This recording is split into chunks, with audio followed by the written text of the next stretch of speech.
Un gros sujet, c'est comment démarrer dans les meilleures conditions. Alors, il y a toutes sortes de questions qui se posent, évidemment.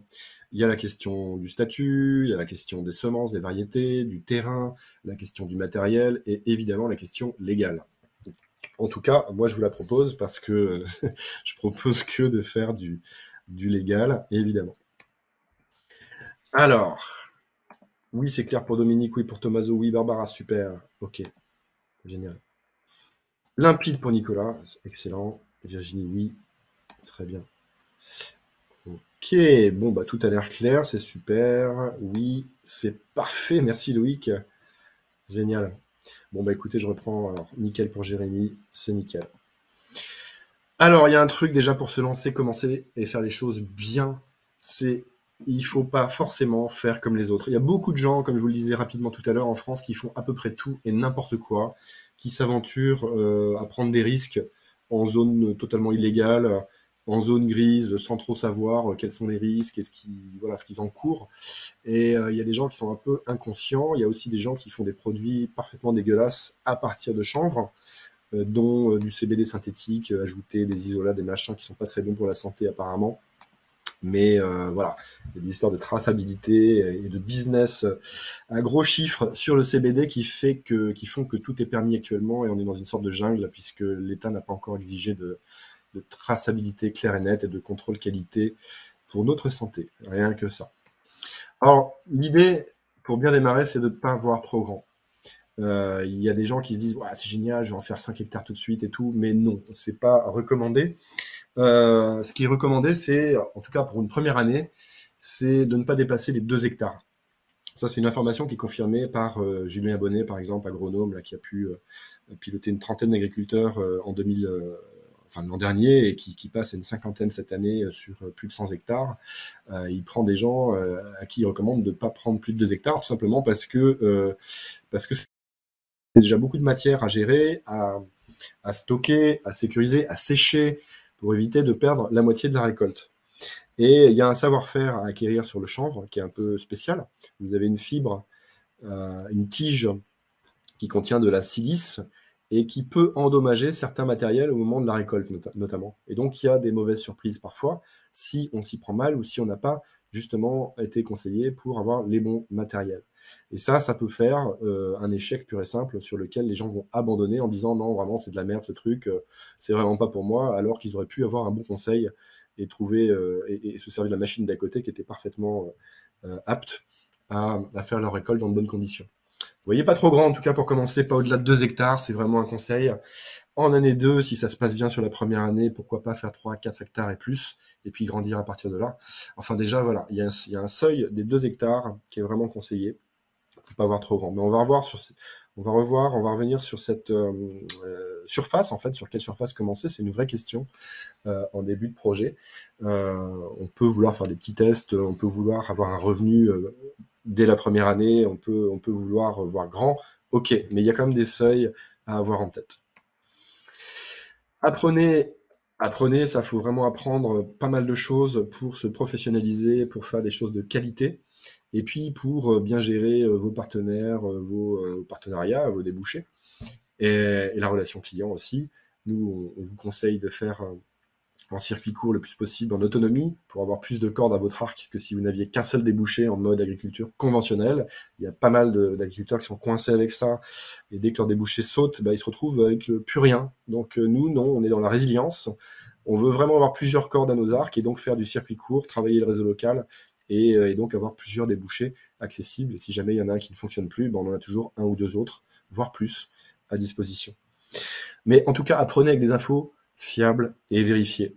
Ça va inclure évidemment toute la technique, toute la génétique, toute la connaissance des variétés par exemple, mais aussi la connaissance sur comment dire, le travail du sol, sur comment bien réussir sa récolte, comment bien stocker, conditionner ses matières pour la sécuriser cette matière et faire qu'elle ne pourrisse pas et vraiment voilà, la valoriser au lieu d'en perdre un tiers ou une partie.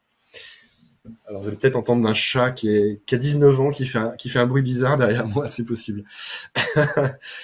En tout cas, les infos fiables et vérifiées, c'est très important pour construire du solide. Si vous voulez construire du solide, il va falloir faire les fondations de votre projet. Et puis, vous appuyez dessus pour partir sur plusieurs années, vraiment dans un projet d'autonomie complet et pas seulement pour un coup ou pour une saison. Les infos fiables et vérifiées, ça passe aussi par la connaissance de la législation et des mises à jour régulières là-dessus. Puisqu'il y a une partie de cette législation qui bouge, et notamment sur la fleur, et que, alors pour ceux qui s'intéressent à la fleur, il faut absolument très régulièrement se plonger dedans, se faire conseiller, notamment par des avocats et juristes complètement spécialisés sur ce domaine-là en particulier, ça ne s'invente pas, et qui sont au fait des dernières nouvelles qui vous permettent de valoriser ou non votre production dans les clous, justement. Donc ça, c'est très important. Prenez rapidement contact avec d'autres chanvriers, avec d'autres professionnels. C'est vraiment important tout ça parce que, alors je vous dis des professionnels parce qu'il y a toutes sortes d'amateurs aussi qui font un peu de tout et n'importe quoi, encore une fois. Mais des professionnels qui font les choses bien dans les clous, ils vont vous tirer vers le haut dans la bonne direction. Ils vont vous dire quoi faire et quoi ne pas faire. Et comment sécuriser votre projet, comment faire avancer votre dossier, comment obtenir des soutiens, etc. Et voilà, donc ça, ce réseau-là, d'autres chanvriers et d'experts, etc., c'est vraiment hyper important si vous voulez être tiré vers le haut dans les meilleures conditions et finalement avoir des réponses à tous les problèmes que vous pourrez rencontrer au fur et à mesure et du coup faire que vous ayez rapidement des solutions à tous ces problèmes pour passer à l'étape suivante.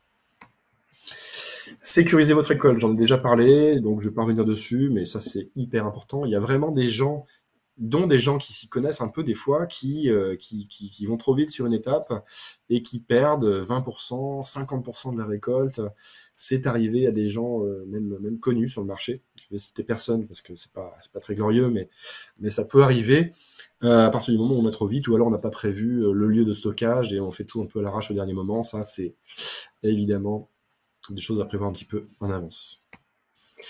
Commencer par la fin. Alors ça peut paraître un peu contre-intuitif, mais l'idée c'est celle-ci, c'est de penser aux débouchés dès le début.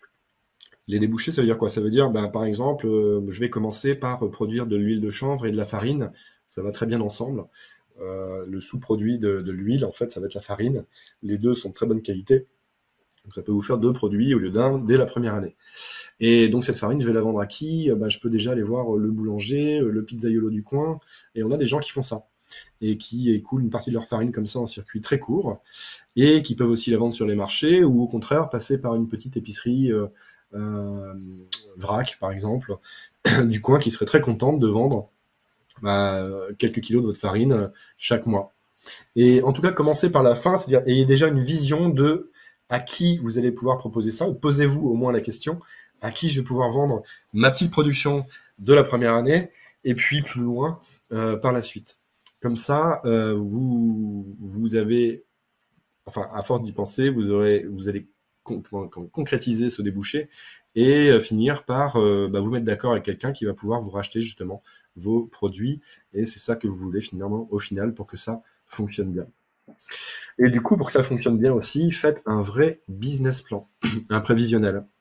L'idée d'un business plan, c'est pas forcément de faire tout dans les moindres détails, mais c'est au moins d'avoir une vision de votre première année qui serait réussie, qui vous donne envie, qui vous motive, avec des chiffres de combien ce serait bien de faire en première année, sachant que je suis débutant intégral aujourd'hui, combien ça serait bien de faire en année 2, sachant que je vais capitaliser sur ma première année, sur mon expérience, et pouvoir monter d'un cran, et en année 3 aussi. L'idée, c'est de vous fixer une vision, un cap, qui soit à la fois motivante, qui vous donne envie, et qui vous dise, pour ce projet-là, moi je vais me bouger les culs, je vais me lever le matin parce que je trouve que ça a du sens et ça correspond à mes valeurs, etc., etc. Donc un business plan, c'est un truc un peu formel, un peu chiant, mais c'est un super bon outil pour fixer votre cap, votre vision et aussi pour convaincre les interlocuteurs que vous allez avoir autour de vous, qui vont vous dire oui mais c'est qui celui-là, il n'est pas sérieux, vous allez lui montrer votre business plan ou un résumé du business plan et il va faire ah oui quand même, là, le gars il a réfléchi, c'est quelque chose de sérieux, donc ouais je vais peut-être travailler avec lui. Voilà, donc ça c'est vraiment des choses qui sont importantes et si vous cumulez ces 6 trucs-là, faites une copie écran là maintenant, si vous pouvez, ou notez-les rapidement, mais si vous faites ces 6 choses-là, eh bien vous faites déjà partie des 5 à 10% des gens qui font ces choses-là. Il y a vraiment beaucoup de gens qui ne prennent pas soin de faire ça et qui se retrouvent, du coup, un peu discrédité par rapport à quelqu'un qui ferait ça, qui serait beaucoup plus sérieux au vu des autorités locales aussi, ça peut être ça, au vu de vos futurs partenaires, etc., etc.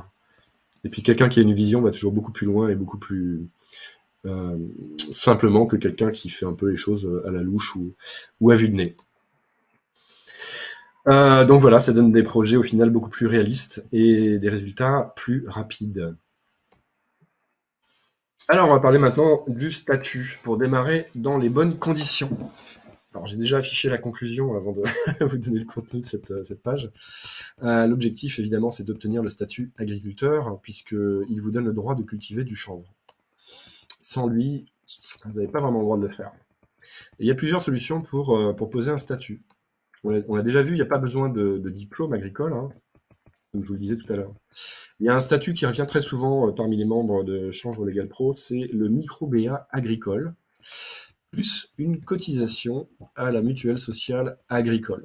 C'est un statut qui est très simple à créer. Ça fonctionne un petit peu comme un statut auto-entrepreneur. Donc c'est très léger en termes d'administratif. Il n'y a pas besoin de tenir une comptabilité, il faut juste tenir voilà, comment dire, à jour vos dépenses, vos rentrées d'argent, voilà, mais de manière simple, vos factures, et sans plus, en fait. Alors, vous avez un plafond annuel, ok, mais ça vous donne le statut agriculteur à partir du moment où vous l'avez et où vous cotisez à la mutuelle sociale agricole. Et il y a 3 étapes pour l'obtenir, ce statut-là, et tout le monde peut l'avoir. Il faut déjà prendre rendez-vous à la Chambre d'agriculture pour se renseigner sur ce micro-BA en disant voilà, j'ai une activité, j'ai envie de faire ça, j'ai entendu parler de ce statut, comment faire, et puis ils vont vous indiquer justement les bonnes personnes. Pour passer à l'étape 2, c'est l'enregistrement au CFE, c'est le Centre de formalité des entreprises, qui va vous enregistrer officiellement votre activité avec un code APE ou un code NAF. Je crois que c'est la même chose d'ailleurs, je ne suis pas sûr, mais en tout cas, il y a 2 codes NAF qui vous permettent de cultiver du chanvre en France. Il y a le 0116Z qui définit en fait une activité pour la culture de plantes à fibres, ou le 0128Z qui lui est plutôt destiné aux professionnels des plantes aromatiques et médicinales. Voilà, il y en a 2 possibles aujourd'hui. Et puis, la 3e étape, à partir du moment où vous êtes enregistré officiellement, que vous avez votre numéro de SIRET, eh bien, c'est de vous enregistrer à cette mutuelle sociale agricole en tant que cotisant solidaire. Ça suffit. L'autre solution, vous êtes peut-être déjà en EARL, GAEC, SCEA, j'aurais pu mettre SASU et autres statuts. Il y a d'autres statuts qui permettent de faire tout ça. Là aussi, avec une cotisation à la mutuelle sociale agricole, c'est indispensable. C'est tout simplement une assurance sur les travaux qui peuvent se faire dans les champs et qui comportent des risques qui ne sont pas les mêmes que ceux que vous avez dans un bureau, par exemple. Donc il faut être assuré pour votre activité et ça officialise votre statut. Alors le diplôme, si vous en avez un ou si vous êtes en train de le passer, c'est très bien parce que ça va vous donner d'autres possibilités. Par exemple, c'est indispensable pour obtenir les aides PAC.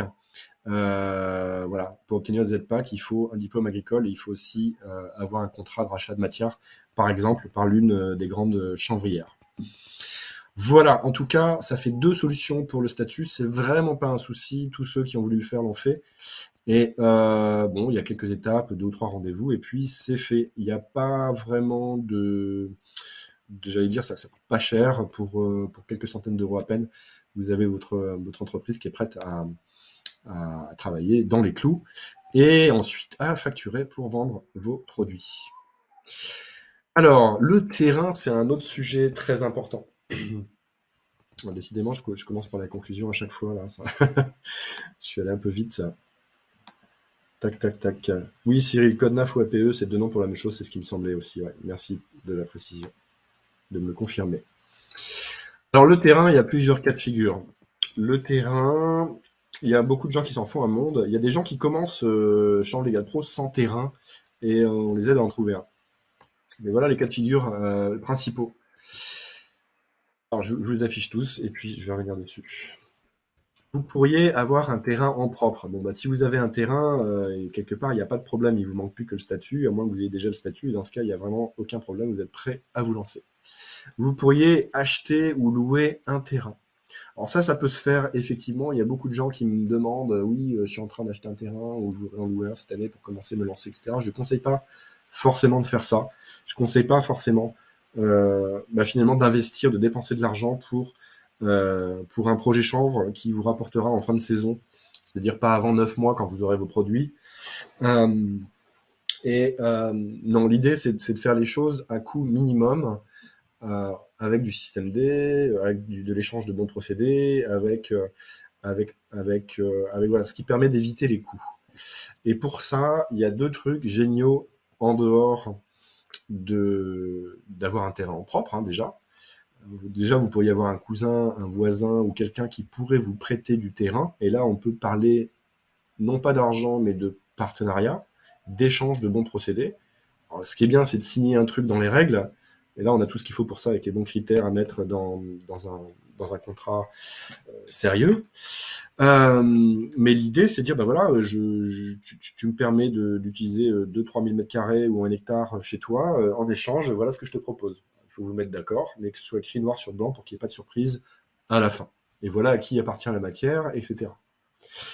Un autre moyen pour obtenir un terrain au-delà d'un partenariat avec quelqu'un qui a de la terre, alors il y a aussi des agriculteurs retraités qui ont de la terre à disposition, qui n'ont plus envie d'exploiter leur terre comme avant, qui touchent les aides PAC et qui pourraient vous en mettre à disposition sous conditions à voir avec eux. Et ça fait partie des choses à voir avec justement le travail de votre réseau local.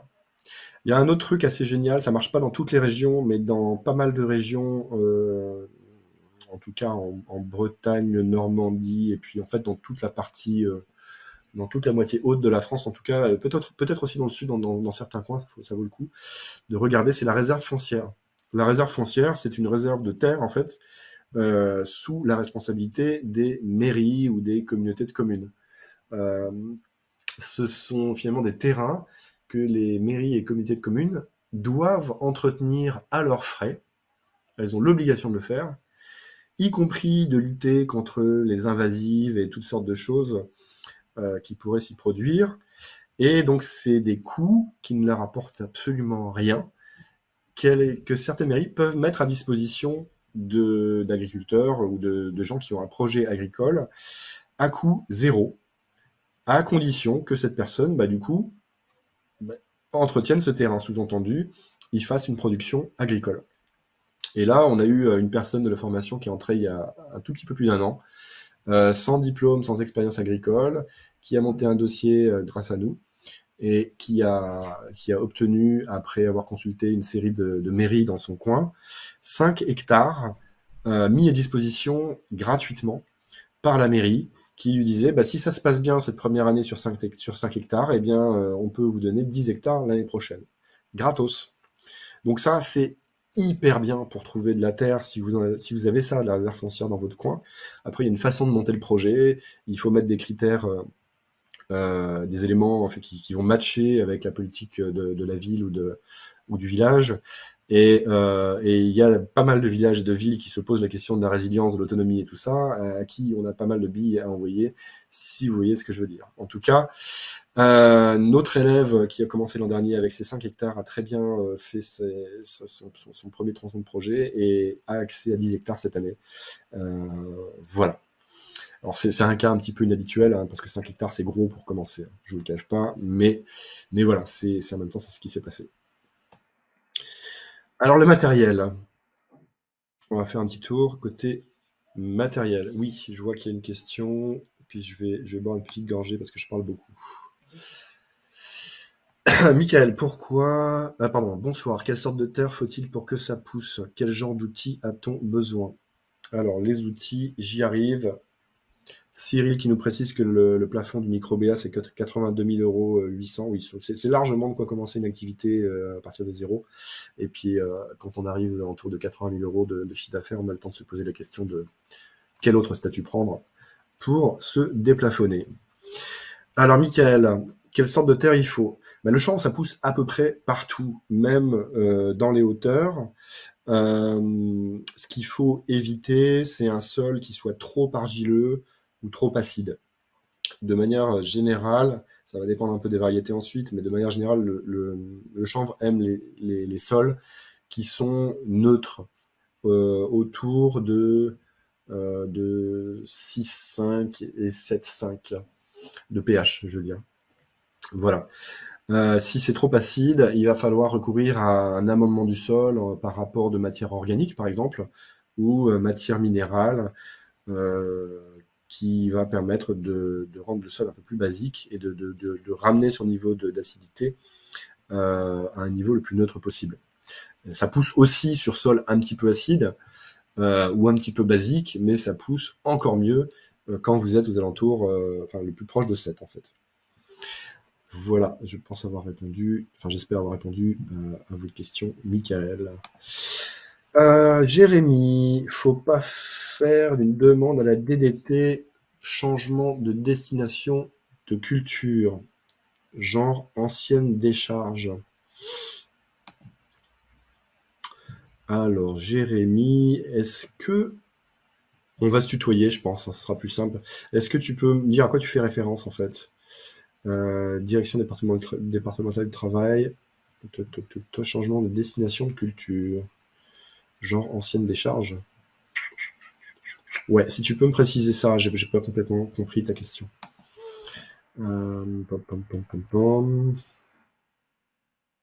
Michael, ok. Concernant la terre, je veux dire argileuse ou autre. Oui, je pense que j'ai répondu à la question.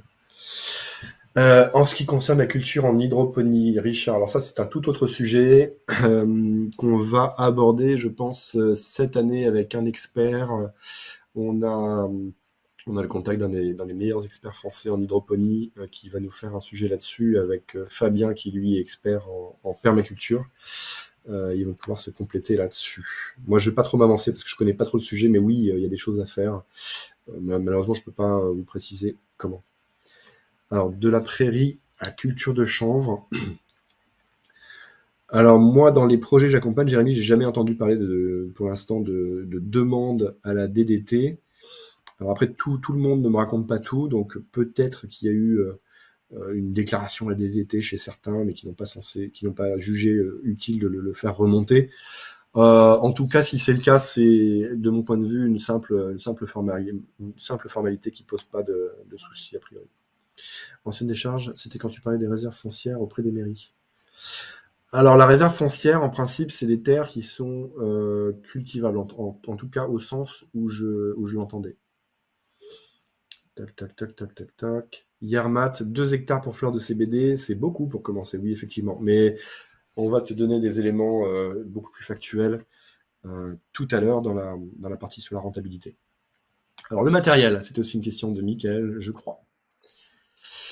On va avoir un autre seuil. Je vous avais donné le seuil des 2 hectares maximum pour une première année, pour une culture plein champ dite industrielle, hein, sur les variétés légales au catalogue. On a un autre seuil à avoir en tête, c'est le seuil des 1000 m², à peu près. Jusqu'à 1000 m², vous pouvez utiliser un matériel de jardinage standard. Peut-être que vous aurez besoin d'un broyeur de végétaux, d'une grille de tamisage pour séparer vos graines des fleurs, et éventuellement, oui, un broyeur pour récupérer vos copeaux. Et jusqu'à 1000 m², voilà, il y a de multiples possibilités en low-tech sans pratiquement débourser un sou. En tout cas, c'est l'idée. Au-delà des 1000 m², vous allez avoir besoin, le plus probablement, de matériel agricole, de passer par un établissement de travaux agricoles, un ETA, ou par l'agriculteur du coin, ou par des transformateurs, etc. Il va vous falloir, par exemple, pour la récolte, une barre de coupe à section, peut-être une moissonneuse-batteuse, un round-baller, un trieur de graines, etc., etc. Donc, au-dessus de 1000 m², ça se corse un petit peu. Alors, c'est pas forcément compliqué si vous avez déjà cette logistique ou le réseau qui vous permettent de l'atteindre autour de vous. Et ça, peut-être que vous ne le savez pas encore, mais peut-être qu'il y a tout ce qu'il faut autour de vous et on peut vous aider à travailler votre réseau, justement.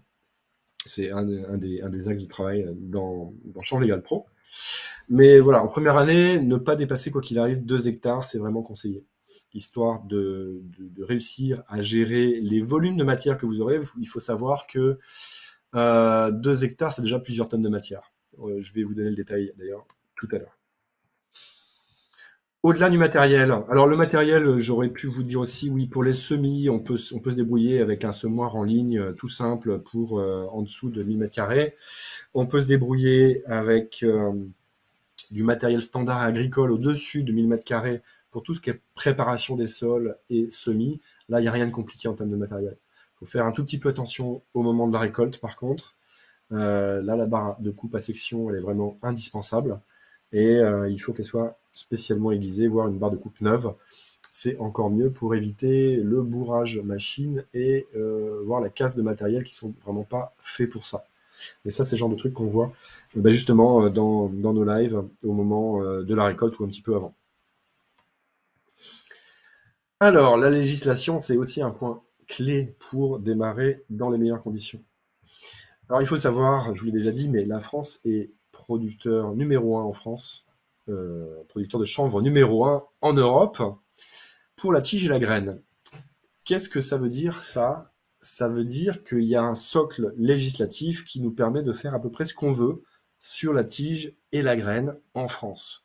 Et donc, on est le premier producteur européen grâce à ça. Donc, il y a déjà un socle législatif qui est très complet et qui nous permet de travailler dans de très bonnes conditions, malgré ce qu'on entend sur les forums à droite et à gauche. Je sais bien, mais là, les espérances ne sont pas les mêmes. Voilà. La législation, elle s'est assouplie en Europe en 2020. On a eu, d'abord, je ne vais pas rentrer dans le détail parce que ça serait assez long et fastidieux, mais, et puis je ne suis pas avocat ni juriste non plus d'ailleurs, mais vous avez eu la Cour européenne de justice qui a rendu un arrêté suite au procès Canavap, qui a été relaxé suite à 10 ans de procédure qui a remonté jusqu'à la Cour européenne de justice quand même, et qui a donné un précédent en termes de jurisprudence pour permettre la circulation de produits à base de CBD en France. Un premier socle législatif. Il y a eu aussi au niveau de l'ONU en 2020 un changement de classification du cannabis à moins 0,2%. Il est passé de la classe drogue dure à ça n'est plus une drogue du point de vue de l'ONU, qui est quand même pas rien, puisque la France fait partie des 5 membres fondateurs et du comité de pilotage de l'ONU quand même.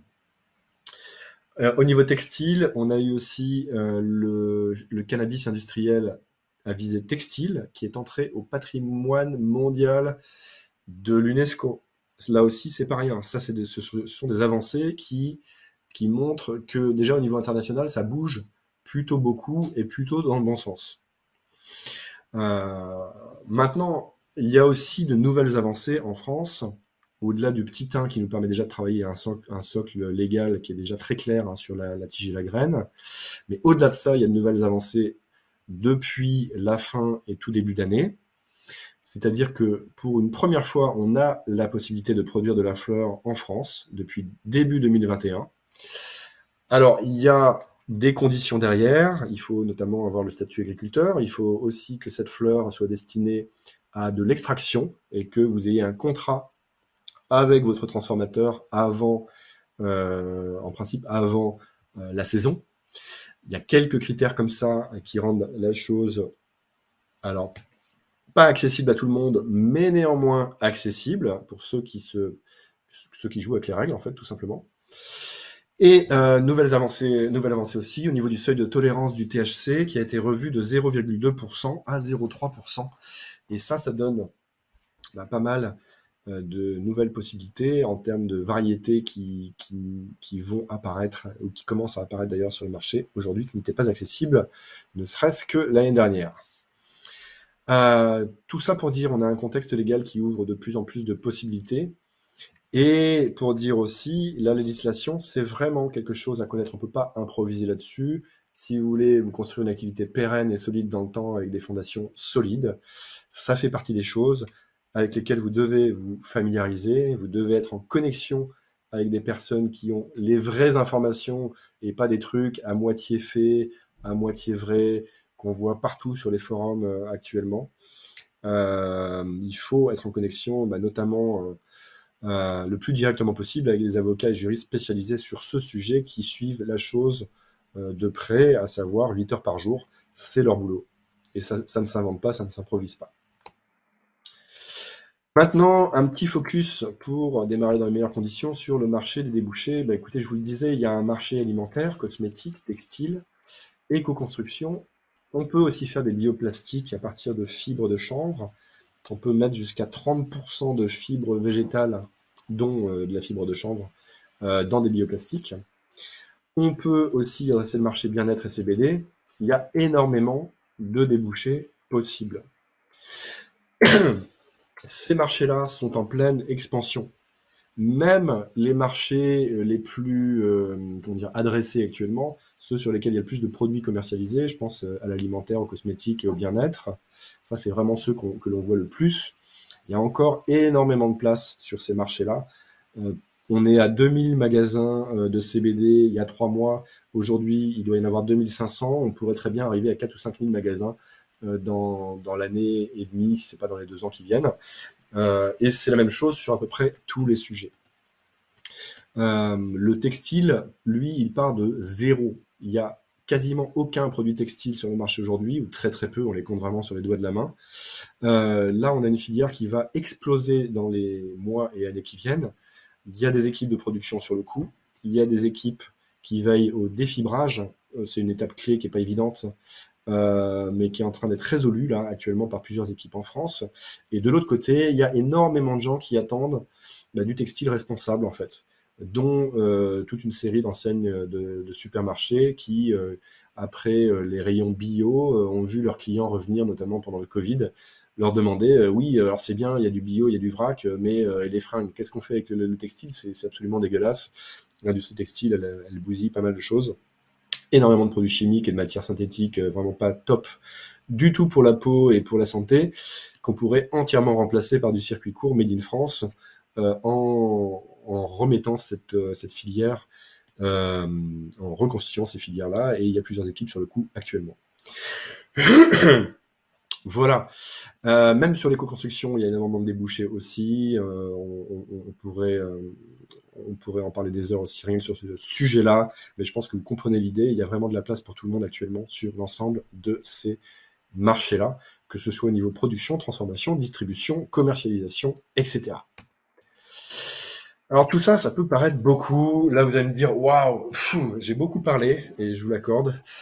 Il se trouve qu'on est sur un sujet qui est extrêmement vaste. Il y a plusieurs milliers d'applications derrière. Je pense qu'il y en a encore plein auxquelles on n'a pas encore pensé, parce qu'on n'a pas eu le temps tellement il y en a.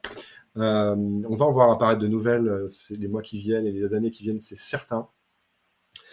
Et vous allez me dire, oui, mais alors, waouh, ça fait beaucoup là, comment je vais faire? Bon, il y a un truc déjà, c'est que tout projet bien fait sur des bases solides, qui avance dans de bonnes conditions et qui obtient des résultats, c'est un projet qui se fait un pas après l'autre. C'est pour ça que je vous ai mis ce petit dessin-là. C'est que chaque chose se fait étape par étape.